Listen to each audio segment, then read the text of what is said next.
بسم اللہ الرحمن الرحیم وَيَسْأَلُونَكَ عَنْ ذِي الْقَرْنَيْنِ قُلْ سَأَتْلُو عَلَيْكُم مِّنْهُ ذِكْرًا۔ میں نے بتایا تھا کہ نبی صلی اللہ علیہ وسلم کی نبوت کے دلائل میں ہے یہ واقعہ۔ یہودیوں نے آپ سے پوچھا کہ ذوالقرنین کے بارے میں بتائیے۔ ذوالقرنین وہ تھے جن کی تاریخ مسخ ہو چکی تھی، ایک بادشاہ تھے جنہوں نے پوری دنیا کو فتح کیا اور اللہ کے دین کو دنیا میں غالب کیا۔ پیغمبر تھے یا ولی اللہ تھے، راجہ یہی ہے کہ پیغمبر نہیں تھے، لیکن اگر پیغمبر تھے تو ہمارا ایمان ہے، ہم تمام پیغمبروں پہ ایمان لاتے ہیں۔ بعض ایسے ہیں جن کے بارے میں قرآن نے بتا دیا کہ یہ اللہ کے پیغمبر تھے، بعض ایسے ہیں جن کے بارے میں قرآن نے مبہم رکھا۔ تو ان کی وجہ تسمیہ میں نے بتا دی تھی کہ ان کو قرن کہتے ہیں، سینگ کو، کنارے کو، تو زمین کے دونوں کناروں کو فتح کیا انہوں نے۔ تو ان کی تاریخ مسخ ہو چکی تھی، لیکن ایک اللہ والے گزرے تھے، نیک بادشاہ گزرے تھے، اس وقت کی آباد دنیا میں انہوں نے اللہ کے دین کو بلند کیا۔ تو اس لیے نبی صلی اللہ علیہ وسلم سے ان کے بارے میں آ کے پوچھا گیا کہ آپ ان کے بارے میں کیا جانتے ہیں، آپ بتائیے، اگر آپ اللہ کے سچے پیغمبر ہیں تو آپ کو پتہ ہونا چاہیے۔ تو وہی نازل ہوئی نبی صلی اللہ علیہ وسلم پر، اور یہ واقعہ اللہ تعالیٰ نے نبی صلی اللہ علیہ وسلم کو بتایا۔ یہ آپ سے ذوالقرنین کے بارے میں کہتے ہیں، قُلْ سَأَتْلُو عَلَيْكُم مِّنْهُ ذِكْرًا، آپ کہہ دیجئے عن قریب میں تمہیں ان کے بارے میں بتاؤں گا، تذکرہ کروں گا ان کا۔ ان کی تاریخ کیا ہے اس بارے میں دیکھیں، ہمارے پاس قرآن و سنت میں کوئی واضح بات نہیں ملتی۔ تاریخی روایات ہیں جن میں بڑا ٹکراؤ ہے، اور میں ویسے بھی کوشش کرتا ہوں کہ تفسیر کے لیکچر میں قرآن کو اتنا فوکس کروں کہ بس قرآن آپ کی سمجھ میں آئے۔ باقی آپ نیٹ پہ بھی سرچ کر سکتے ہیں اور کتابیں بھی پڑھ سکتے ہیں، بہت کچھ کہا گیا ہے، لیکن اتنی بات قرآن ہی سے پتہ چلتی ہے کہ یہ نبی صلی اللہ علیہ وسلم کے قریب کا واقعہ ہے، کوئی بہت زیادہ پرانا نہیں ہے۔ اور یہ قرآن میں اشارہ ایسے ملتا ہے کیونکہ ذوالقرنین مشرق کی طرف بھی گئے، زمین کا بالکل مشرقی حصہ جہاں آبادی ختم ہو رہی ہے، یا یوں کہہ سکتے ہیں کہ آبادی جہاں سے شروع ہو رہی ہے، اور بالکل زمین کے مغربی حصے میں بھی گئے جہاں آبادی ختم ہو رہی ہے، اور شمال کے حصے میں بھی گئے جہاں شمال میں اینڈ جو تھا آبادی کا۔ تو اس سے اور جنوب جو تھا نا، اس کا تذکرہ نہیں ہے یہاں، ساؤتھ کا تذکرہ نہیں ہے۔ وجہ اس کی یہ ہے کہ جنوب میں دنیا میں بہت بعد میں آبادی ہوئی ہے۔ ابھی بھی آپ دیکھ لیں، جنوبی ممالک جو آتے ہیں، آسٹریلیا ہے، یا جو ایکویٹر کے اس طرف جو بھی علاقے ہیں لیفٹ سائڈ پہ، یعنی اگر آپ مشرق سے مغرب کی طرف رخ کر کے کھڑے ہوتے ہیں تو ایکویٹر کے جو لیفٹ سائڈ پہ علاقے ہیں وہ افریقہ اور آسٹریلیا۔ تو افریقہ میں بھی آبادی بھی اب بھی بہت کم ہے، تو ایسا معلوم ہوتا ہے کہ اس وقت ساؤتھ میں آبادی تھی نہیں، تبھی ذوالقرنین مشرق کی طرف گئے ہیں، اور ویسٹ کے انتہا میں گئے اور ساؤتھ کی طرف گئے ہیں۔ تو یہ تین جگہیں جہاں دنیا آباد تھی، اور پہلے آبادی دنیا میں یہی ہوئی ہے۔ آسٹریلیا تو میرا خیال ہے دریافت بھی بہت بعد میں ہوا ہے۔ تو ان ملکوں میں ذوالقرنین نہیں گئے، لیکن یہ ان جگہوں پہ ذوالقرنین نہیں گئے، یعنی تین جگہوں پہ بہت زیادہ آبادی تھی اس وقت۔ تو یہ آبادی کا ہونا اس کی علامت ہے کہ یہ کوئی بہت زیادہ پرانا تاریخی واقعہ نہیں ہے کہ جس وقت دنیا کے مخصوص علاقوں میں آبادی تھی۔ ہمیں قرآن سے پتہ چلتا ہے کہ دنیا میں جو سب سے پہلے آبادی جہاں زیادہ پھیلی ہے، یہ وہ علاقے ہیں جو شمال کی طرف ہیں زمین کے، یعنی شمال کی طرف، جیسے ایکویٹر کے رائٹ سائڈ پہ، اگر آپ مشرق سے مغرب کی طرف رخ کر کے کھڑے ہوتے ہیں تو ایکویٹر کے جو رائٹ سائڈ ہے اور مغربی، یہ دو، یعنی شمال میں، نارتھ میں اور ویسٹ میں، اس طرف دنیا میں اولین آبادی اس طرف ہے، تبھی زیادہ تر پیغمبروں کے واقعات بھی یہیں سے متعلق ہیں، اور یہاں جو قدیم انسانی تہذیب اور جو قدیم آبادی کے آثار بھی یہیں سے زیادہ ملتے ہیں۔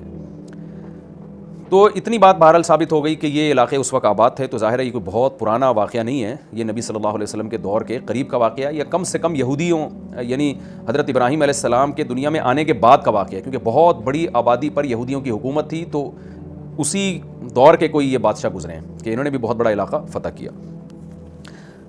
وَيَسْأَلُونَكَ عَنْ ذِي الْقَرْنَيْنِ، یا آپ سے ذوالقرنین کے بارے میں پوچھتے ہیں، آپ ان کو بتا دیجئے کہ ان قریب میں اس کا تذکرہ تم سے کروں گا۔ إِنَّا مَكَّنَّا لَهُ فِي الْأَرْضِ، ہم نے ان کو زمین میں ٹھکانہ دیا تھا، وَآتَيْنَاهُ مِنْ كُلِّ شَيْءٍ سَبَبًا، اور ہر طرح کے وسائل ہم نے ذوالقرنین کو دیے تھے۔ فَأَتْبَعَ سَبَبًا، آپ نے راستوں کو اختیار کیا یا وسائل کو اختیار کیا، ان وسائل کو اختیار کر کے جہاد کیا اللہ کے راستے میں، حتیٰ اذا بلغ مغرب الشمس، جب سورج غروب ہونے کی جگہ پہنچے، وجدہا تغرب فی عین حمیۃ، آپ نے اس کو سیاہ پانی میں غروب ہوتے ہوئے پایا۔ مغرب شمس کا مطلب ظاہر ہے جہاں سورج غروب ہوتا ہے وہاں تو دنیا میں کوئی جا ہی نہیں سکتا، زمین گول ہے، وہ تو گھومتا ہی رہے گا، ہر جگہ ہی سورج غروب ہو رہا ہوتا ہے۔ لیکن آج بھی دنیا میں مشرقی ممالک اور مغربی ممالک کہلاتے ہیں، جیسے قرآن میں آتا ہے نا، وَأَوْرَثْنَا الْقَوْمَ الَّذِينَ كَانُوا يُسْتَضْعَفُونَ مَشَارِقَ الْأَرْضِ وَمَغَارِبَهَا الَّتِي بَارَكْنَا فِيهَا، کہ ہم نے بنی اسرائیل کو وارث بنا دیا جو ضعیف سمجھے جاتے تھے، زمین کے مشرقوں کا بھی اور زمین کے مغربوں کا بھی۔ تو مشرقوں اور مغربوں سے کیا مراد ہے؟ وہ آبادی جو ایسٹ کی طرف ہے اور وہ آبادی جو ویسٹ کی طرف ہے، تو یہ مطلب ہے مشرق اور مغرب کا۔ تو قرآن کے مشرق سے یہی مراد ہوتا ہے کہ وہ آبادی جو ایسٹ کی طرف، آج جس کو ایسٹ کہتے ہیں، اور وہ آبادی جو ویسٹ کی طرف۔ تو سورج کے غروب ہونے کی جگہ کا مطلب کیا؟ مطلب وہ آباد علاقہ، آخری علاقہ جہاں سورج غروب ہو جاتا ہے، جب ہم زمین کے بیچ میں کھڑے ہوتے ہیں تو وہ ویسٹ کا علاقہ جہاں اس کے بعد پھر آبادی نہیں ہے، تو یہ مغرب الشمس سے مراد ہے۔ وجدها تغرب في عین حمیہ، یعنی آپ تو علاقے فتح کرتے چلے جا رہے تھے، تو جہاں آبادی بالکل ختم ہو گئی تو آپ نے سورج کو پایا، محسوس کیا کہ وہ عین چشمے کو بھی کہتے ہیں اور مطلق پانی کو بھی کہتے ہیں، سمندر کو بھی کہتے ہیں۔ اصل اطلاق تو اس کا چشمے پر ہوتا ہے، لیکن اس کا عربی لغت میں ہی ہر طرح کے پانی پر بھی اس کا اطلاق ہوتا ہے۔ تو زیادہ تر مفسرین اس طرف گئے ہیں کہ اس سے مراد ہے سمندر، یعنی سمندر میں ڈوبتا ہوا پایا، مطلب یہ کہ آگے آبادی ختم ہو رہی تھی اور آپ مزید آگے جا نہیں سکے، تو آپ نے اس کو حمیہ سے نکلا ہے۔ حمہ عربی میں کوئلے کو کہتے ہیں، گرم کوئلہ جو ہوتا ہے سیاہ، تو حمیہ سیاہی والا، یعنی سیاہی والا پانی۔ تو اس سیاہی والے پانی سے بلیک کلر بھی مراد ہو سکتا ہے، یہ کیچڑ پہ بھی اس کا اطلاق ہوتا ہے، کیونکہ کیچڑ مٹی کے ساتھ جب ملا ہوا ہوتا ہے نا تو وہ بھی پانی سیاہ نظر آتا ہے، اور اس سے مراد یہ بھی سیاہ کا اطلاق عربی میں جو بھی گہرا کلر ہوگا نا اس کو بھی عربی میں سودا کہا جاتا ہے، اسود کہا جاتا ہے، تو اس پر بھی اطلاق ہو سکتا ہے۔ خلاصہ یہ نکلے گا کہ جب وہ پانی میں سورج ڈوب رہا تھا تو وہ پانی کا رنگ گہرا تھا۔ اب اس کی بہت ساری تفسیریں کی گئی ہیں کہ کیا مراد ہے اس سے، واللہ عالم، یہ تو جب کوئی مغربی علاقوں میں جائے وہاں کھڑے ہو کر ریسرچ کرے اور وہاں ڈوبتا ہوا دیکھے تو پتہ چلے گا۔ بہرحال انسان کو ایسا ہی لگتا ہے جب وہ سمندر کے کنارے کھڑا ہوتا ہے تو وہ پانی سمندر میں ڈوب رہا ہوتا ہے۔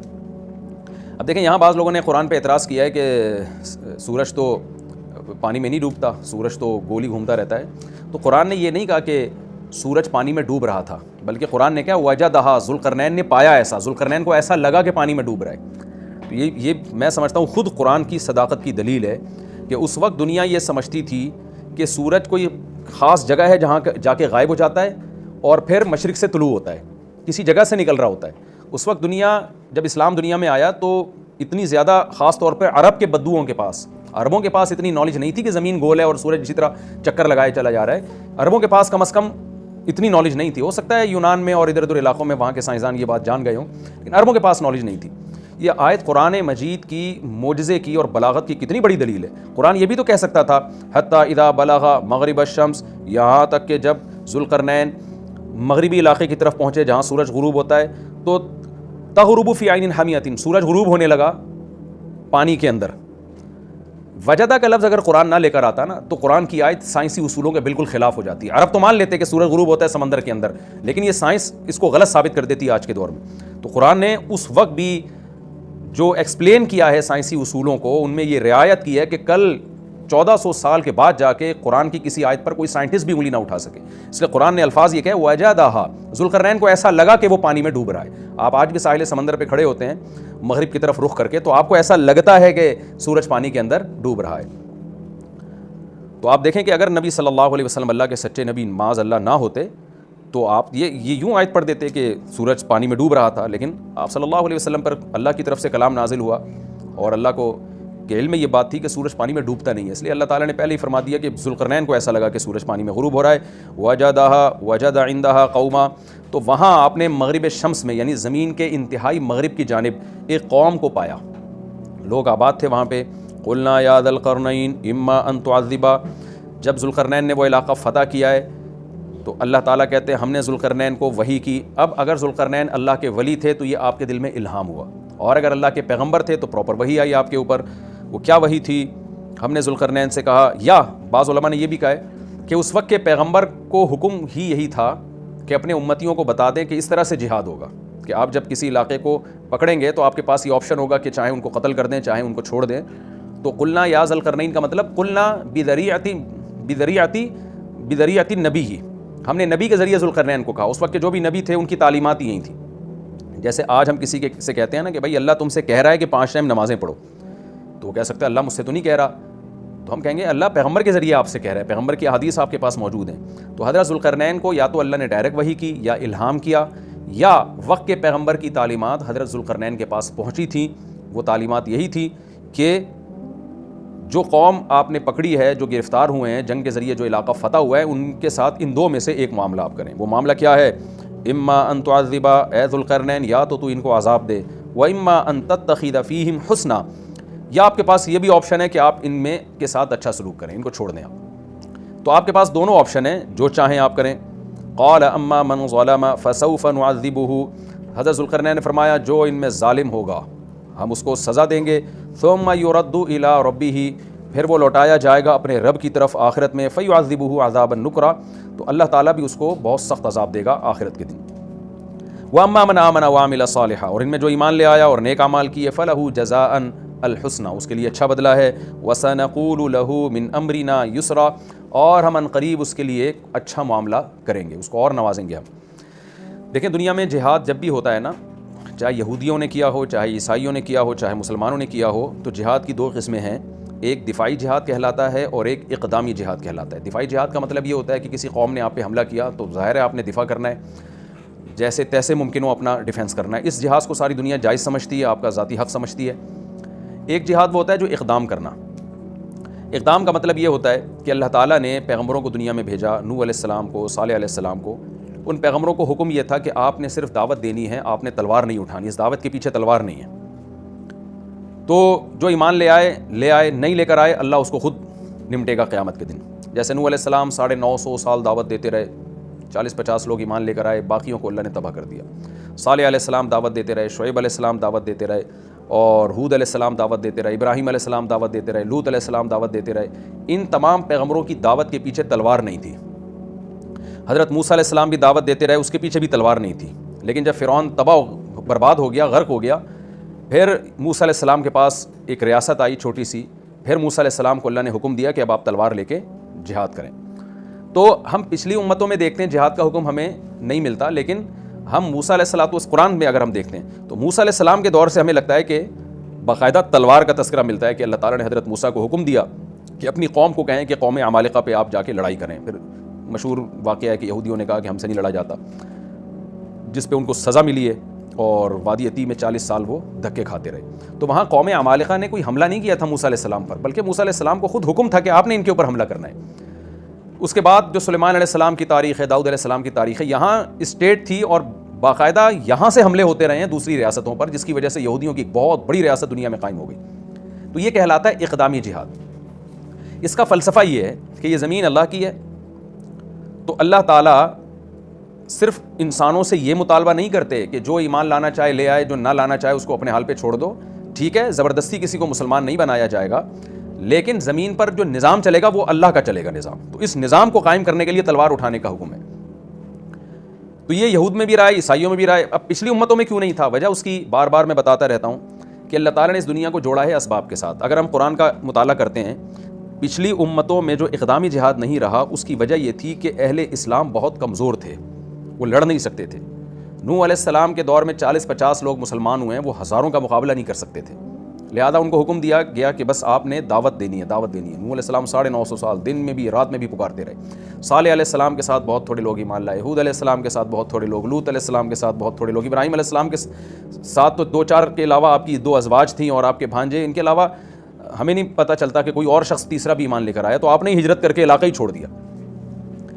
تو یوسف علیہ السلام کا بھی ایسا ہوا کہ جب مصر میں گئے ہیں تو بہت تھوڑی تعداد میں بنی اسرائیل تھے، وہ مصریوں سے لڑ نہیں سکتے تھے۔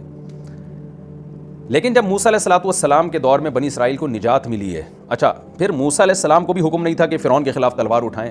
ظاہر ہے گراؤنڈ ریئلٹی یہ کہہ رہی تھی کہ ایسا ہو نہیں سکتا کہ ایک قوم جو غلام بنی ہوئی ہے اور اس کے پاس اپنے ظلم سے بچنے کے لیے وسائل نہیں ہیں، وہ ایک مضبوط ریاست کے خلاف خروج کیسے کر سکتی ہے، لہذا وہاں بھی اللہ نے اپنی طاقت اور قدرت سے فرعون کو تباہ و برباد کر دیا۔ اب جو بنی اسرائیل بچے نا ظلم سے آزاد ہوئے، اب ان کے پاس ایک چھوٹی سی اسٹیٹ آ گئی۔ اب ان کو حکم ہوا کہ اب تم نے زمین پر اللہ کا نظام نافذ کرنا ہے۔ تو یہاں بہت سے لوگ اعتراض کرتے ہیں کہ بھئی یہ اسلام کس بات کا حکم دے رہا ہے، کہ یا قرآن کس بات کا حکم دے رہا ہے پیغمبروں کو کہ جی تلوار اٹھائیں اور زمین پر اللہ کے نظام کو نافذ کریں۔ اس کو خوب اچھی طرح سمجھیں کہ زمین پر کوئی بھی نظام جب نافذ ہوتا ہے نا، اس کے پیچھے تلوار ہی ہوتی ہے، چاہے جمہوری نظام ہو، چاہے وہ آمرانہ نظام ہو۔ جتنے بھی دنیا میں اس وقت بھی سسٹم چل رہے ہیں وہ سب تلوار کے زور سے ہی نافذ کیے گئے۔ تلوار کا مطلب زبردستی نافذ کیے گئے ہیں، اس میں ہر ایک سے اس کی رائے نہیں لی جاتی کہ آپ یہ چاہتے ہیں کہ نہیں چاہتے ہیں۔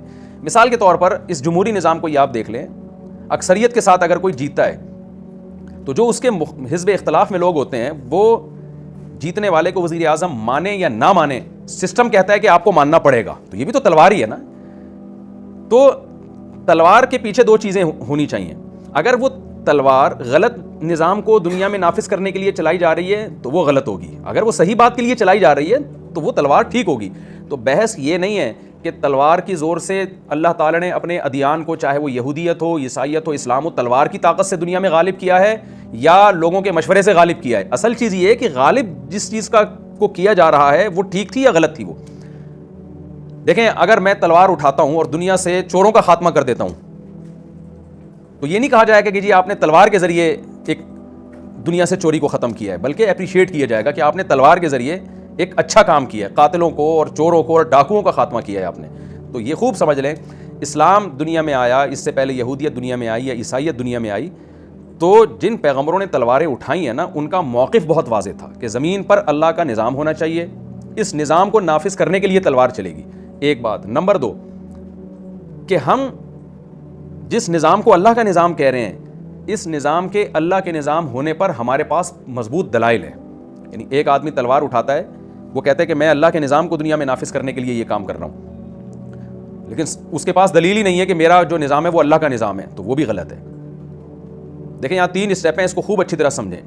تین اسٹیپ ہیں، اس کو یعنی ہمیشہ کے لیے نا یہ اقدامی جہاد کا فلسفہ آپ کے دماغ میں بیٹھ جائے گا. جب آپ تلوار اٹھاتے ہیں، نمبر 1، آپ جس سسٹم کو دنیا میں غالب کرنے کی بات کر رہے ہوتے ہیں نا تلوار کی طاقت سے، پہلی بات وہ سسٹم ٹھیک ہونا چاہیے. ایک بات، غلط چیز کو دنیا میں آپ تلوار کے ذریعے نافذ نہیں کر سکتے. نمبر 2، اس کے ٹھیک ہونے پر آپ کے پاس مضبوط دلائل ہوں.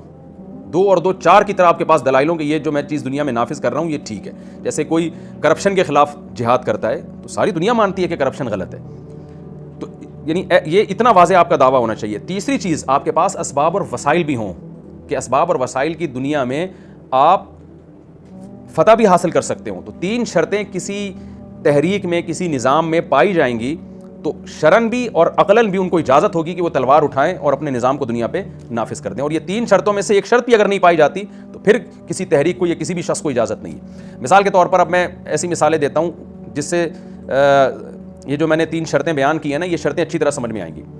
ایک آدمی تلوار اٹھاتا ہے، ایک تحریک چلاتا ہے. جیسے ہٹلر نے تلوار اٹھائی تھی، وہ بھی اقدامی لڑائی کر رہا تھا. اس نے تلوار اٹھائی کہ جی میں پوری دنیا میں کا کنٹرول اپنے ہاتھ میں لینا چاہتا ہوں. لیکن تلوار اس نے اٹھائی اس بیس پہ وہ چاہتا تھا کہ جرمن کو پوری دنیا کا حاکم بنا دے. اس سے جب پوچھا گیا کہ بھئی آپ جرمن قوم کو پوری دنیا کا حاکم کیوں بنانا چاہتے ہیں، اس نے دلیل دی کہ جرمن قوم دنیا کا بہترین دماغ رکھتی ہے اور دنیا کا لیڈر بننے کی سب سے بڑی جرمن قوم میں صلاحیت ہے. یہ دلیل بھی غلط تھی، اور جس چیز کو دنیا میں، جس ہدف کو لے کے وہ دنیا میں اس نے تلوار چلائی، وہ ہدف بھی غلط تھا. ایک شرط ہو سکتا ہے پائی جاتی ہے، اس نے کہا ہوگا کہ میرے پاس اتنے وسائل ہیں، اتنی طاقت ہے، اتنا اسلحہ ہے، ایسی منظم فوج ہے کہ میں دنیا پہ غلبہ پا سکتا ہوں. تو اس میں 2 رائے ہو سکتی ہیں کہ ہٹلر کے پاس اتنی مضبوط فوج تھی یا نہیں تھی. ہم مان لیتے ہیں کہ جی اس کے پاس اتنی مضبوط آرمی تھی، اتنے وسائل تھے کہ وہ دنیا میں غلبہ حاصل کر سکتا تھا. لیکن پچھلی 2 شرطیں یہاں مفقود ہو رہی ہیں کہ آپ جس چیز کو دنیا میں نافذ کر رہے ہو اس کی آپ کے پاس برحق ہونے کی کیا دلیل؟ آپ یہ تو قوم کی جنگ ہے، آپ ایک قوم کو دنیا کا امام بنانا چاہتے ہو. تو دنیا میں جتنی بھی غیر مسلموں کی جنگیں ہوتی رہی ہیں، یا تو یعنی ان میں 2 شرطیں لازمی مفقود ہیں. نہ ان کے پاس کوئی ہدف ہوتا ہے صحیح، ہدف کیا ہوتا ہے دنیا کے وسائل پہ قبضہ کرنا، اور نہ اس ہدف کے صحیح ہونے کی ان کے پاس کوئی واضح دلیل ہوتی ہے. جبکہ اسلامی جنگیں یا یہود و نصارہ کی جو جنگیں رہی ہیں، ان جنگوں کے پیچھے دعویٰ بھی درست ہوتا ہے اور ان کے پاس اس دعوے کے درست ہونے کی دلیل بھی بہت واضح ہوتی ہے. تیسری شرط میں اختلاف ہو سکتا ہے کہ آپ کے پاس پاور ہے یا نہیں. تو جتنی بھی جنگیں دنیا میں ہوئی ہیں، جو مذہب کے نام پہ جنگیں ہوئی ہیں، اگر ان جنگوں میں مذہب ٹھیک تھا اور جو مذہب کے نام پہ جنگ کرنے والے لوگ تھے ان کے پاس اپنے مذہب کے برحق ہونے کے دلائل بھی 2 اور 2 4 کی طرح بالکل واضح تھے، اور ان کے پاس اتنی طاقت بھی تھی کہ لڑائی کے بعد فساد برائے فساد نہیں ہوگا بلکہ وہ علاقوں پہ قبضہ کر لیں گے، تو پھر ایسی جنگ ان کے لیے بالکل جائز تھی. دنیا میں کوئی عقل مند اس کو غلط نہیں کہہ سکتا. تو یہ اقدامی جہاد ہے جو اسلام میں بھی رہا ہے، یہودیوں میں بھی رہا ہے اور عیسائیوں میں بھی رہا ہے. اور میں بار بار یہ بات کہتا ہوں، ہمارے ایک دوست اٹلی گئے نا، تو انہوں نے کہا کہ وہاں پہ ایک اٹلی میں جو ایک سٹی ہے جو پانی پہ ہے، اس کا نام اس وقت میرے ذہن سے نکل گیا، میں ہو کے بھی آیا ہوں، چاروں طرف پانی ہے. تو وہاں ایک بورڈ انہوں نے لگا کے رکھا ہوا ہے کہ مسلمان فاتحین جب یورپ میں داخل ہوئے تو جو ناجائز قبضہ انہوں نے کیا اور تلواریں چلائی تو ہم بھاگ کے ان جزیروں میں محصور ہو گئے تھے.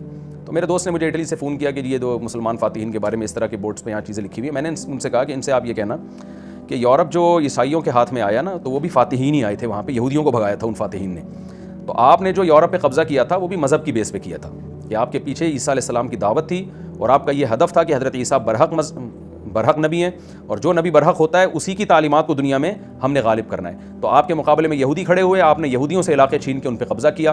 تو اس لیے یہ احتجاج کا حق تو یہودیوں کو ہونا چاہیے کہ ہم سے علاقے چھینے گئے ہیں. پھر ہم یہودیوں کی طرف آتے ہیں تو یہودی اگر کہے گا ہم پہ ظلم ہوا, عیسائیوں نے جنگیں لڑ کے ہم سے ہمارے علاقے چھینے, تو ہم یہودیوں سے بھی یہ کہیں گے کہ جناب آپ نے بھی داؤد علیہ السلام اور سلیمان علیہ السلام کی قیادت میں جہاد ہی کیا تھا. اس وقت آپ کا دعویٰ یہ تھا کہ داؤد علیہ السلام کا دین سچا ہے, سلیمان علیہ السلام کا دین سچا ہے, موسیٰ علیہ السلام کا دین سچا ہے, لہذا اس دین کو دنیا میں غالب ہونا چاہیے. اور آپ کے پاس اس کے برحق ہونے کے دلائل بھی تھے اور آپ کے پاس طاقت بھی تھی اور یہ مذہب بھی واقعی برحق تھا, لہذا آپ کا حق تھا کہ آپ دنیا پہ حکومت کریں, تو آپ نے حکومت کی. تو اب یہی دعویٰ پھر اسلام کا بھی دعویٰ ہے کہ محمد صلی اللہ علیہ وسلم برحق نبی ہیں اور مسلمانوں کے پاس آپ صلی اللہ علیہ وسلم کے نبی ہونے کے اور اسلام کے سچے ہونے کے 2 اور 2 4 کی طرح واضح روشن دلائل بھی ہیں, اور مسلمانوں کے پاس پاور بھی تھی لڑنے کی. 100% پاور کا ہونا تو ضروری نہیں ہے, آدھی پاور بھی ہو تو قرآن نے مدد کا وعدہ کیا ہے, تو جذبہ بھی تھا. تو اسی جذبے کے تحت اگر مسلمانوں نے آپ کے علاقوں پہ قبضہ کر لیا تو کوئی نیا کام نہیں ہوا ہے, وہی کام ہوا ہے جو یہودی پہلے مشرکین کے خلاف کرتے رہے, پھر عیسائی یہودیوں کے خلاف کرتے رہے, اور اس کے بعد مسلمان فاتحین پھر دونوں کے خلاف کرتے رہے ہیں. تو کوئی اچھمبے کی بات نہیں ہے, تو یہ دنیا کا رواج بھی ہے اور عقل بھی اسی کو درست کہتی ہے. اور پھر ہم جو مشرکین ہیں, جو اقدامی جہاد کے قائل نہیں ہیں, جو بت پرست ہیں, ان کی بھی ماضی اگر تاریخیں اٹھا کے دیکھیں تو ان کے پاس بھی آج جتنے علاقے ہیں وہ بھی سارے تلوار کی طاقت سے ہی انہوں نے فتح کی ہے. یہ تو جمہوری نظام دنیا میں اب آیا ہے, پہلے تلواریں ہی چلتی رہی ہیں. محمد بن قاسم کے بارے میں کہا جاتا ہے نا کہ یہ علاقہ تو راجہ داہر کا تھا, محمد بن قاسم نے وہاں سے آ کے سندھ پہ حملہ کر کے جبراً سندھ کو فتح کر کے اسلام میں اور اسلامی ریاست میں داخل کیا, تو یہ تو اصل میں تو ہندوؤں کا تھا اور راجہ داہر کا تھا. تو وہاں بھی ہے کہ راجہ داہر کون سا الیکشن کے ذریعے آیا تھا, راجہ داہر بھی تلوار کی طاقت سے ہی اس نے ان علاقوں پہ قبضہ کیا تھا. تو تلوار ہی کی طاقت سے دنیا میں حکومتیں ہمیشہ قائم ہوئی ہیں. یہ تو ایک دفعہ جب قائم ہو گئیں تو بڑی جنگوں سے روکنے کے لیے پھر آپس میں ان کے ایگریمنٹ ہوئے کہ ہم ایک دوسرے کے خلاف لڑیں گے نہیں. تو یہ میں نے پوری جو لمبی چوڑی تقریر کی ہے نا آپ کے سامنے, یہ اسلام کے اقدامی جہاد کو سمجھانے کے لیے. تو مسلمان فاتحین جو اللہ کے نیک بندے ہیں یہ ہمیشہ سے رہے ہیں, جن میں ایک ذوالقرنین ہے. تو اللہ نے حضرت ذوالقرنین کا واقعہ یہ سمجھانے کے لیے بھی بیان کیا ہے کہ الذین آمنوا یقاتلون فی سبیل اللہ والذین کفروا یقاتلون فی سبیل الطاغوت. دنیا میں ہمیشہ تلوار چلی ہے. چلی کس کام کے لیے؟ جو ایمان والے ہیں انہوں نے قوم پرستی کے لیے, وسائل پہ قبضہ کرنے کے لیے تلوار نہیں چلائی, بلکہ اللہ کے نظام کو دنیا میں غالب کرنے کے لیے چلائی. والذین کفروا یقاتلون فی سبیل الطاغوت, اور جو خدا کو نہیں ماننے والے انہوں نے بھی تلواریں چلائی ہیں لیکن شیطانی نظام کو دنیا میں نافذ کرنے کے لیے. تو ذوالقرنین کا واقعہ بھی جو اصل سبق ہمیں اس سے ملتا ہے وہ یہ ملتا ہے کہ اللہ کے نیک بندوں نے تلواریں اٹھائی ہیں اور دنیا میں اللہ کے نظام کو نافذ کیا ہے. اور یہ ٹاپک میں ایک بات پہ ختم کرتا ہوں, وہ یہ کہ اگر کوئی غیر مسلم کہتا ہے نا کہ اسلام تلوار کے زور سے پھیلا ہے, تو آپ اس کو یہ کہہ دیا کریں کہ اسلام نے تلوار کے زور سے نمازوں کو پھیلایا, توحید کو پھیلایا, دنیا سے زنا کو ختم کیا, شراب کو ختم کیا, سودی نظام کو ختم کیا. تم نے جو تلوار چلائی ہے, تم نے دنیا کو زنا سے بھر دیا, تم نے دنیا میں شراب کو عام کر دیا, تم نے ماں باپ کے لیے اولڈ ہاؤس بنا کے اولڈ ہاؤس میں جمع کرنے کے کلچر کو پروموٹ کیا. تو تلوار دنیا میں ہر جگہ چلی ہے. مسلمان کی تلوار سے رشتہ داری جوڑنے کا نظام پیدا ہوا اور پاک دامنی کا نظام پیدا ہوا, یہ خدا کی عبادت پہ لوگ آئے. اور کفر کی تلوار سے دنیا میں بے غیرتی اور بے حیائی پھیلی ہے, جو آج ساری دنیا اپنی آنکھوں سے دیکھ رہی ہے. خودکشیاں پھیلی ہیں. تو تلوار تو دونوں نے چلائی ہے, لیکن تلوار سے نافذ کیا گیا ہے اس کو دیکھنا پڑے گا. تو یہ حضرت ذوالقرنین کے واقعے سے بھی ہمیں سبق ملتا ہے کہ آپ نے بھی تلوار, تو دنیا میں سارے فاتحین تلوار ہی چلاتے